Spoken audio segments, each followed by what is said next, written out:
الأنبياء والمرسلين وعلى آله وأصحابه أجمعين أما بعد فأعوذ بالله من الشيطان الرجيم بسم الله الرحمن الرحيم قل لا أسألكم عليه أجرا إلا المودة في القربى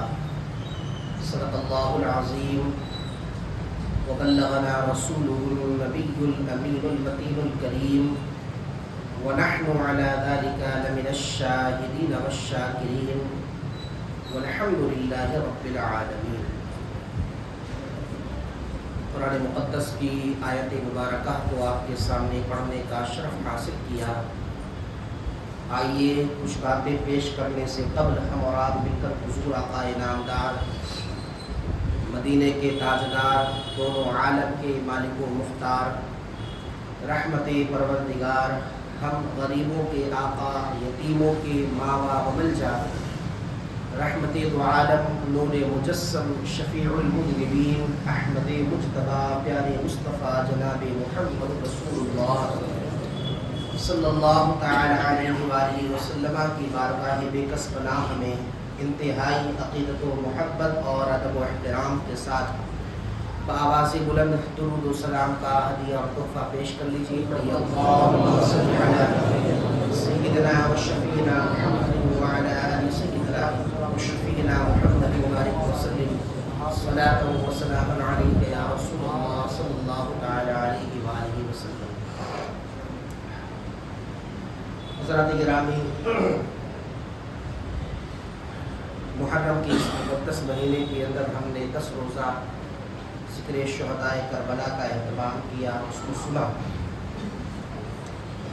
قرآن مقدس کے اندر اللہ تبارک و تعالی نے نبی کریم صلی اللہ علیہ وسلم سے ارشاد فرمایا کہ قل لا اسألکم علیہ اجرا الا المودۃ فی القربى، یعنی اے حبیب صلی اللہ علیہ وسلم آپ لوگوں سے فرما دیجئے کہ میں تبلیغ رسالت پر تم سے کوئی اجر طلب نہیں کرتا۔ حالانکہ حضور سے پہلے کئی انبیاء کرام علیہم السلام تشریف لائے جنہوں نے صاف صاف اعلان فرما دیا کہ ہم نے جو تمہاری طرف تبلیغ کی، تمہیں دین کی دعوت دی، گمراہی سے نکال کر ایمان کے راستے پر لا کھڑا کیا، تو ہم اس پر کوئی اجر نہیں مانگتے۔ لیکن نبی کریم صلی اللہ علیہ وسلم کو اللہ نے حکم دیا کہ آپ اپنی امت سے فرما دیجئے کہ میں بھی تم سے تبلیغ رسالت پر کوئی اجر نہیں مانگتا الا المودۃ فی القربى، مگر یہ کہ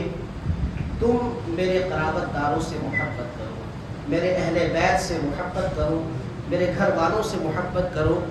یہی میرا اجر ہے۔ حضور نے جو تبلیغ فرمائی، رسالت کا کام انجام دیا، دعوت حق دی، دین کی باتیں دی، لوگوں کو گمراہی سے نکال کر نور کی طرف لا کھڑا کیا، ایمان کے راستے پر چلایا، اللہ کے قریب کیا، ان تمام کا بدلہ نبی کریم صلی اللہ علیہ وسلم نے ہم امتیوں سے یہ طلب کیا ہے کہ اس کا پیسے میں درہم و دینار، سونے چاندی کے اندر کوئی بدلہ نہیں چاہیے۔ ہاں، اس کا بدلہ یہ ہے کہ الا المودۃ فی القربى، تم میرے اہل قرابت سے محبت کرو، میرے اہل بیت سے محبت کرو۔ لہٰذا قرآن پاک کی اس آیت کے مطابق مفسرین فرماتے ہیں کہ ہم سب پر، تمام امتیوں پر حضور کے اہل بیت کی محبت واجب ہے کہ اگر کوئی شخص حضور کے اہل بیت سے محبت نہیں کرتا ہے، اہل بیت اطہار سے اگر کوئی محبت نہیں کرتا ہے، حضور کے گھرانے والوں سے اگر کوئی محبت نہیں کرتا ہے، تو ایسا شخص سخت گنہگار ہے، ایسا شخص تارک الواجب ہے،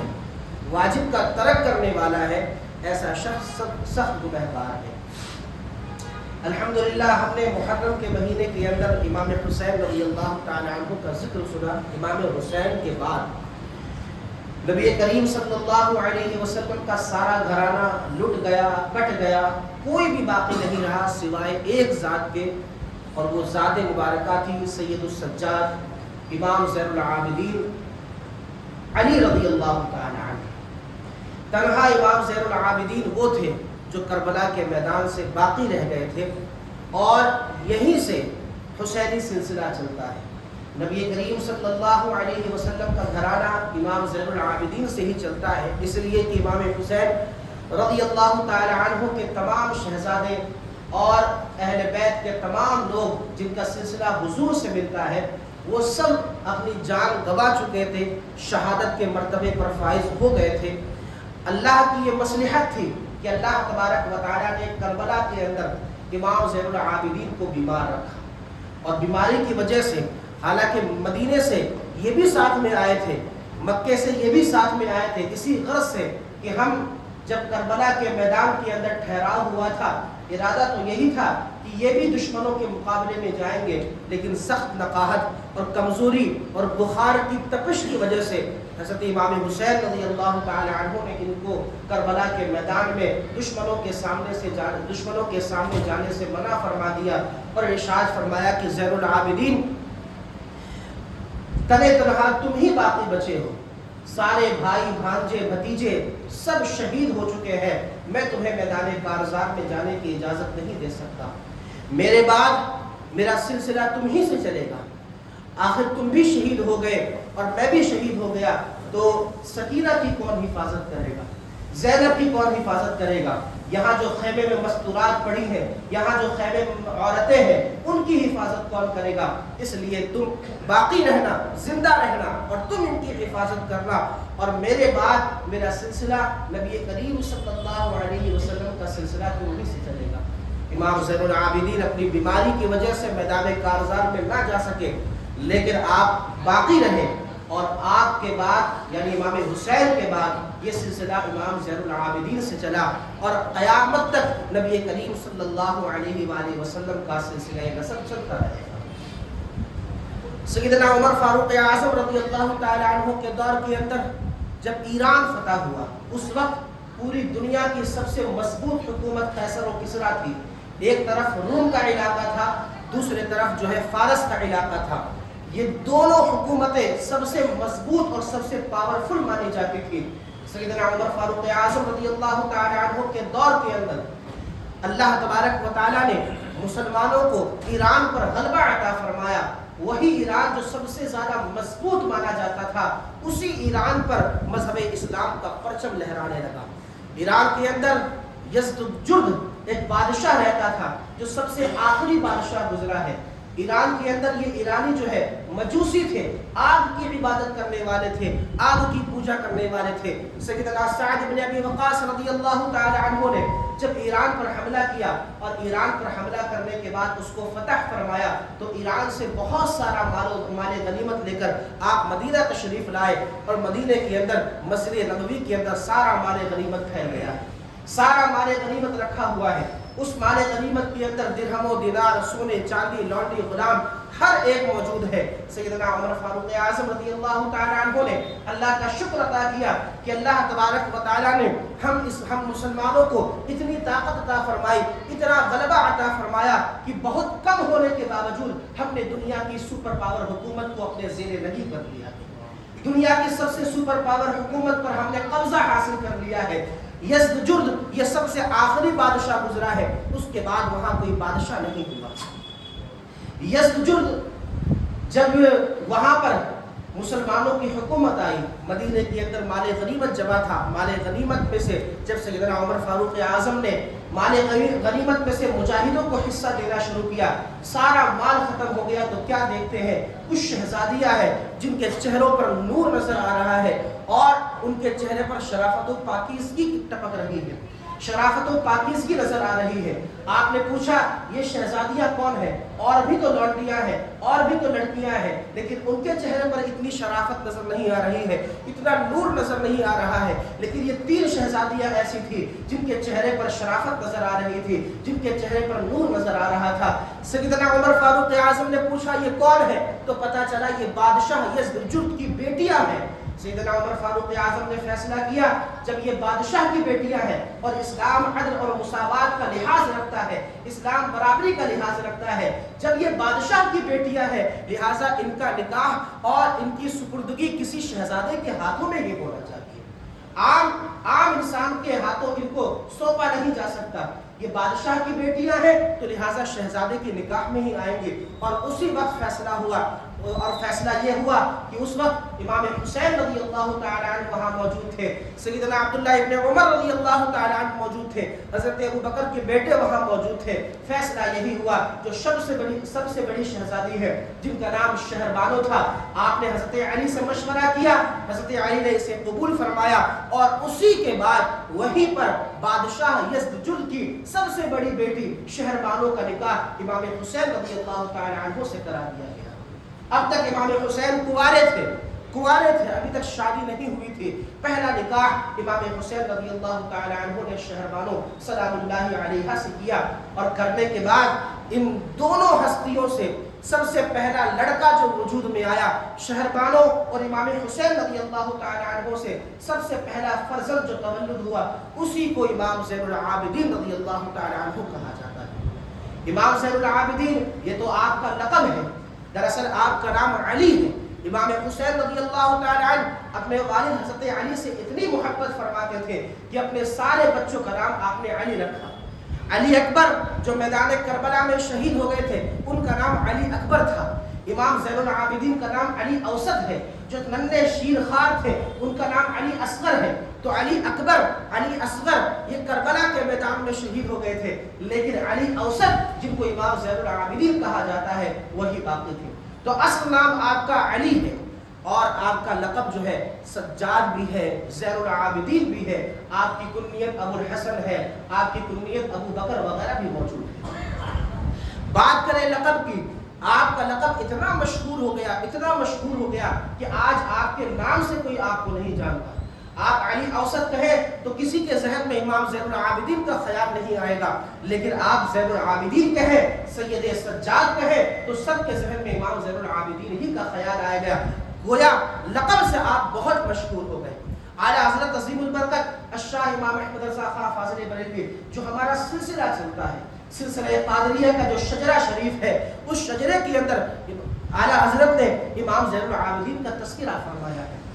اعلیٰ حضرت فرماتے ہیں، یا الہی رحم فرما مصطفیٰ کے واسطے، یا رسول اللہ کرم کیجئے خدا کے واسطے، مشکلیں حل کر شہ مشکل کشا کے واسطے۔ تو مشکلیں حل کر شہ مشکل کشا، یہاں مشکل کشا سے مراد حضرت علی رضی اللہ تعالی عنہ ہے۔ مشکلیں حل کر شہ مشکل کشا کے واسطے، کربلائے رد شہید کربلا کے واسطے۔ تو شہید کربلا سے مراد امام حسین رضی اللہ تعالی عنہ ہے۔ اور اس کے بعد فرماتے ہیں کہ سید سجاد کے صدقے میں ساجد رکھ مجھے، علم حق دے باقر علم خدا کے واسطے۔ اس تیسرے شعر کے اندر امام احمد رضا خان فاضل بریلوی نے فرمایا، سید سجاد کے صدقے میں ساجد رکھ مجھے۔ یہ سید سجاد امام زین العابدین ہی ہے۔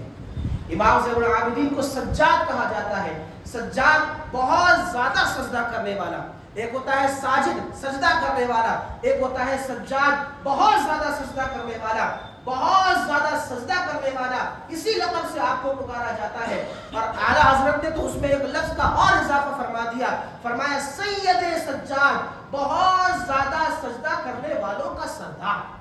بہت زیادہ سجدہ کرنے والوں کا سردار۔ آپ بہت زیادہ سجدہ کیا کرتے تھے، آپ کو سجاد کے لقب سے یاد کیا جاتا ہے۔ مورخین فرماتے ہیں کہ آپ کو سجاد اس وجہ سے کہا جاتا ہے کہ آپ ہر بات پر سجدہ کیا کرتے تھے۔ کوئی غم کی بات آتی تب بھی آپ سجدہ کرتے، کوئی تکلیف پہنچتی تب بھی آپ سجدہ کرتے، کوئی خوشی پہنچتی تب بھی آپ سجدہ کرتے، کوئی نعمت ملتی تب بھی آپ سجدہ کرتے، کوئی نعمت چھن جاتی تب بھی آپ سجدہ کرتے۔ بے انتہا آپ سجدے کیا کرتے تھے، اسی وجہ سے آپ کو سجاد کہا جانے لگا۔ اور ایک روایت میں یہ بھی آتا ہے، خواجہ حسن بصری رحمۃ اللہ تعالی علیہ فرماتے ہیں، میں نے امام زین العابدین کو کعبے کے ارد گرد سجدہ کرتے دیکھا تو حال یہ تھا کہ جب امام زین العابدین کعبے کے ارد گرد سجدہ کیا کرتے تھے تو آس پاس در و دیوار سے سبحان ربی الاعلیٰ کی صدائیں آیا کرتی تھی، سبحان ربی الاعلیٰ کی صدائیں آیا کرتی تھی، یعنی سجدہ آپ کرتے تھے لیکن ساری چیز آپ کی وجہ سے حالت سجدہ میں ہو کر اللہ کی تسبیح کیا کرتی تھی، اسی وجہ سے آپ کو سجاد کہا جاتا ہے۔ اور سجاد اس لیے بھی کہا جاتا ہے، آپ بہت زیادہ کثرت کے ساتھ نماز کے پابند تھے، ہمیشہ سجدے میں سر رکھا کرتے تھے، اسی وجہ سے آپ کو سجاد بھی کہا جاتا ہے۔ کربلا کے میدان سے آپ ابن زیاد کے دربار میں گئے، ابن زیاد نے چاہا کہ آپ کو بھی شہید کر دیا جائے، لیکن جو آپ کی پھوپھی تھی حضرت زینب امام حسین کی بیٹی، وہ ہمیشہ آگے آ جاتی کہ یہی تو میرا ایک بھتیجا ہے، یہی تو ایک آخری نشانی ہے میرے بھائی کی، اگر تم اسے شہید کر دو گے تو پھر ہمارا سلسلہ نسب ہی ختم ہو جائے گا۔ امام حسین رضی اللہ تعالیٰ عنہ کی جو بہن تھی حضرت زینب رضی اللہ تعالیٰ عنہ، وہ ہمیشہ آگے آگے کھڑی رہتی اور ہر مقام پر امام زین العابدین کو بچایا ہے، اس لیے کہ امام زین العابدین اس وقت بڑے کمزور تھے، نقاہت کے عالم میں تھے، اور پھر جب امام زین العابدین یزید کے دربار میں پہنچے، یزید کے یہاں پہنچے، یزید نے بھی چاہا کہ امام زین العابدین کو شہید کر دیا جائے تاکہ یہ سلسلہ ہی ختم ہو جائے، لیکن اللہ کو کچھ اور ہی منظور تھا۔ جب سیدہ زینب رضی اللہ تعالی عنہا نے دیکھا کہ یزید امام زین العابدین کو شہید کرنے کے در پر ہے، شہید کرنا چاہتا ہے، آپ فوراً آگے آئے اور ارشاد فرمایا کہ اگر زین العابدین پر تلوار اٹھانا ہے تو پہلے مجھ پر تلوار اٹھائی جائے، پہلے میرا سر قلم کیا جائے، اس لیے کہ میرے بھائی کی یہ آخری نشانی ہے، یہ میرا بھتیجا ہے، اس کے شہید ہونے سے پہلے میں خود شہید ہونا چاہتی ہوں۔ ہر جگہ سیدہ زینب نے آپ کو بچایا، اور پھر جب مدینہ تشریف لائے تو مدینہ آنے کے بعد امام زین العابدین نے دنیا سے بے رغبتی اختیار کر لی۔ جس شخص نے پورے دن کے اندر، پورے دن کی بات تو چھوڑیے، آدھے دن کے اندر، کچھ گھنٹوں کے اندر اپنا سارا خاندان قبیلہ کٹتے ہوئے دیکھا ہو، شہید ہوتے ہوئے دیکھا ہو، اب اس کی نظر میں دنیا کی کوئی وقعت اور حیثیت نہیں ہے۔ امام زین العابدین نے 10 محرم الحرام کو اپنا پورا کنبہ، پورا قبیلہ، پورا خاندان، باپ کو، بھائی کو، باپ کو، بھائی کو، سب لوگوں کو، چچیرے بھائی کو، ممیرے بھائی کو، سب کو کٹتے ہوئے دیکھا۔ اب اندازہ لگائیے امام زین العابدین کے دل پر کیا گزر رہی ہوگی، حتیٰ کہ جب کربلا سے دمشق جاتے وقت، ملک شام جاتے وقت امام حسین کے سر مبارک کو جب نیزے پر لے جایا جا رہا تھا، اس وقت امام حسین کے سر مبارک سے جو بے حرمتی ہوئی تھی، آپ کے خاندان کے عورتوں کے ساتھ جو بے حرمتی ہوئی تھی، امام زین العابدین نے ان سب کو ملاحظہ فرمایا، لیکن آپ کی زبان خاموش تھی، زبان بند تھی، کچھ بھی نہیں آپ کر سکتے تھے، سب کو آپ نے برداشت کیا۔ اتنے زیادہ پریشانیوں کا سامنا آپ نے کیا، اتنی زیادہ مصیبتوں کا سامنا آپ نے کیا کہ جب آپ مدینہ تشریف لائے تو ساری شکایت اللہ کے رسول صلی اللہ علیہ وسلم سے فرما دی تھی۔ اور پھر جب آپ مدینہ تشریف لائے تو مدینہ تشریف لانے کے بعد آپ نے لوگوں سے علیحدگی اختیار کر لی، مدینہ شہر سے باہر ایک جھوپڑی بنا کر آپ رہا کرتے تھے، اسی میں آپ عبادت کیا کرتے تھے، اسی میں ساری نمازیں وغیرہ آپ پڑھا کرتے تھے، لوگوں سے میل جول سب کچھ بند کر دیا۔ امام زین العابدین کو زین العابدین کہا جاتا ہے، زین العابدین کا مطلب ہوتا ہے عبادت کرنے والوں کی زینت۔ امام زین العابدین عبادت کرنے والوں کی زینت ہے، اتنی عبادت آپ کیا کرتے تھے، اتنی عبادت آپ کیا کرتے تھے کہ آپ کا لقب ہی زین العابدین پڑ گیا۔ اور زین العابدین لقب پڑنے کی وجہ کیا ہے؟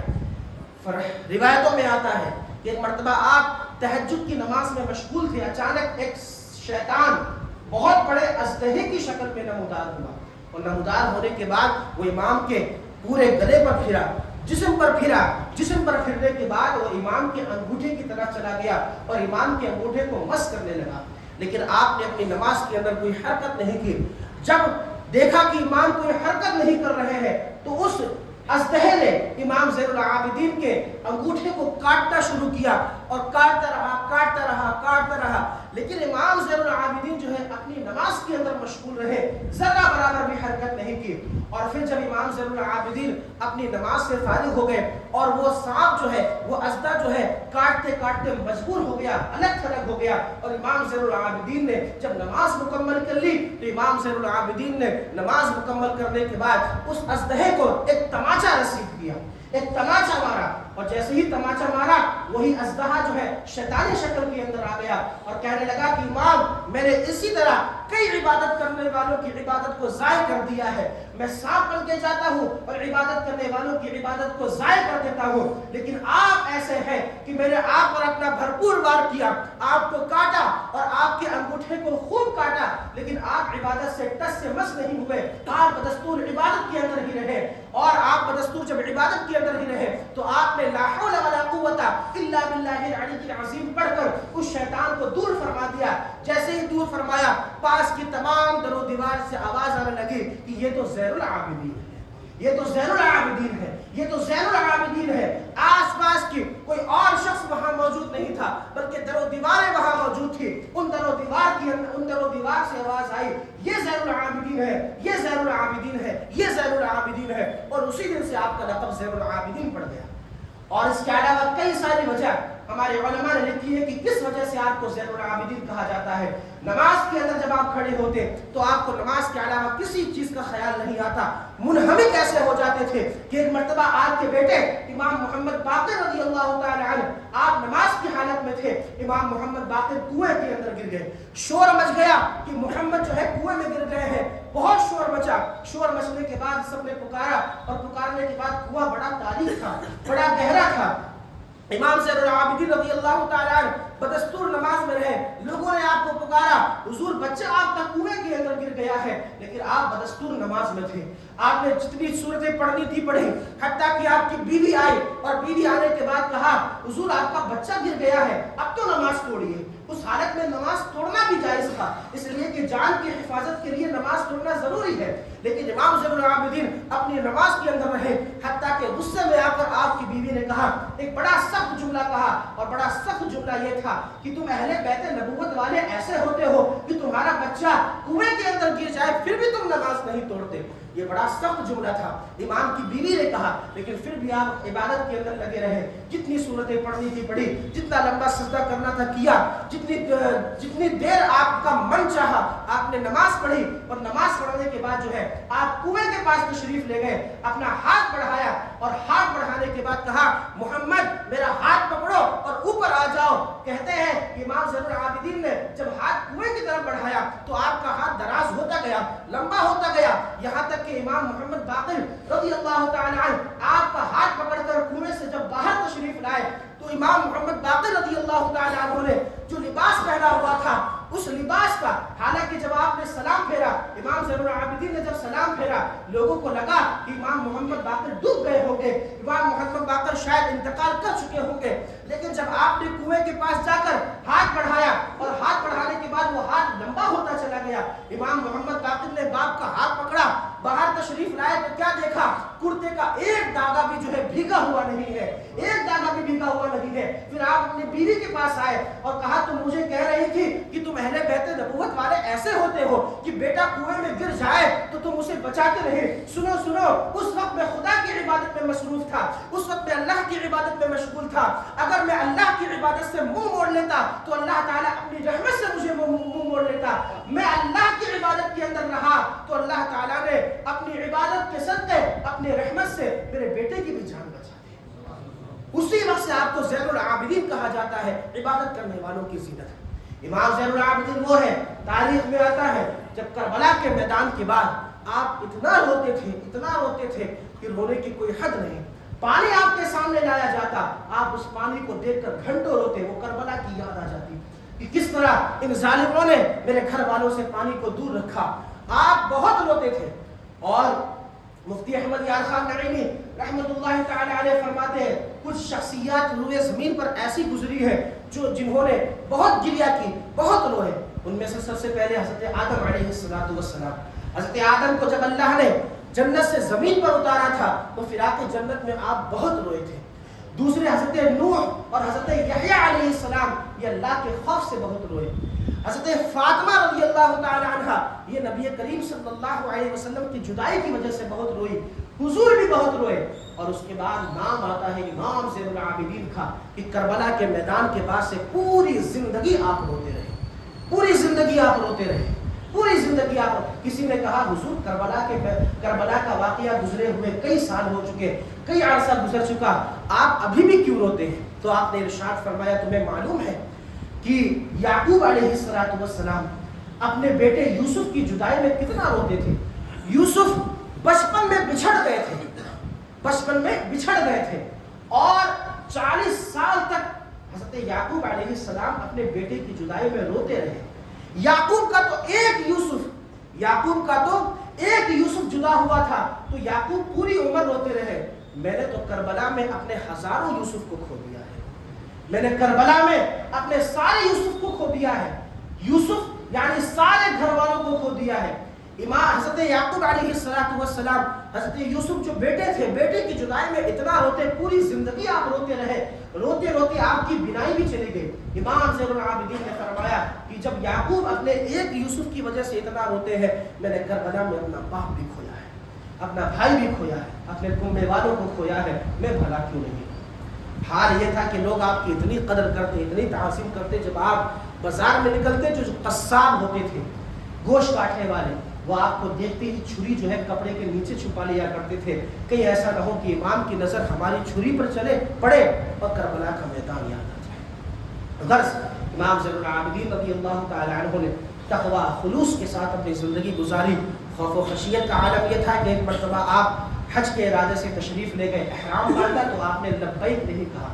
کسی نے کہا حضور لبیک کہیے، کہا کہ مجھے ڈر ہے کہ اگر میں لبیک اللہم لبیک کہوں گا تو ایسا نہ ہو کہ اللہ کی طرف سے لا لبیک کی آواز آئے، اس لیے میں اس ڈر سے جو ہے لبیک نہیں کہتا۔ کہا حضور جب تک آپ لبیک نہیں کہیں گے، تلبیہ نہیں پڑھیں گے، آپ کا احرام ہی مکمل نہیں ہوگا۔ آپ نے لبیک اللہم لبیک کہنا شروع کیا، اور جب پوری تلبیہ آپ نے کہی تو حال یہ تھا کہ خوف خدا کی وجہ سے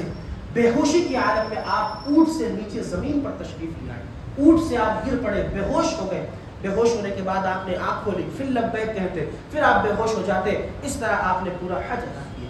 اور سخاوت، امام حسین، امام حسن رضی اللہ تعالی عنہ، حضرت علی حضور کے در سے جو سخاوت آپ کو ملی تھی، اس سخاوت کا آپ نے بھرپور حق ادا کیا۔ امام زین العابدین نے تنے تنہا اپنی زندگی میں 2 مرتبہ اپنا پورا مال غریبوں پر خرچ کر دیا، اور مدینہ کے اندر 100 گھر ایسے تھے کہ امام زین العابدین تنے تنہا رات کی خاموشی کے اندر منہ چھپا کر آپ 100 گھروں کے اندر راشن پہنچا کر آتے تھے۔ کسی کو پتا نہیں تھا، بس یہ پتا تھا کوئی آتا ہے منہ چھپا کے اور راشن پہنچا کے چلا جاتا ہے، کوئی آتا ہے منہ چھپا کے درہم و دینار لے کر چلا جاتا، کسی کو پتا نہیں چلا۔ راز تو تب کھلا جب امام زین العابدین اس دنیا سے رخصت ہوئے۔ ہشام ابن عبد الملک نے یہ سوچ کر کہ کہیں ایسا نہ ہو کہ امام زین العابدین جو ہے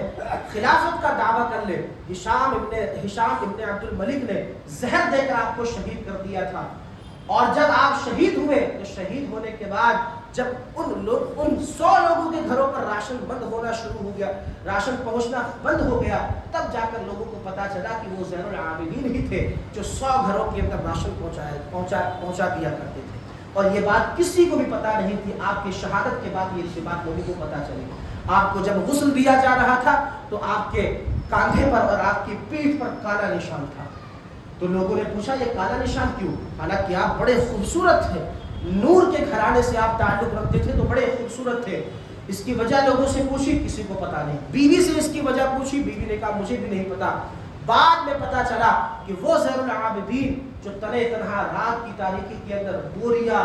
چاول کی بوریے اور راشن جو ہے پیٹھ پر اٹھا کر لوگوں کے گھروں تک پہنچا دیا کرتے تھے، یہ اسی چیز کا نشان ہے۔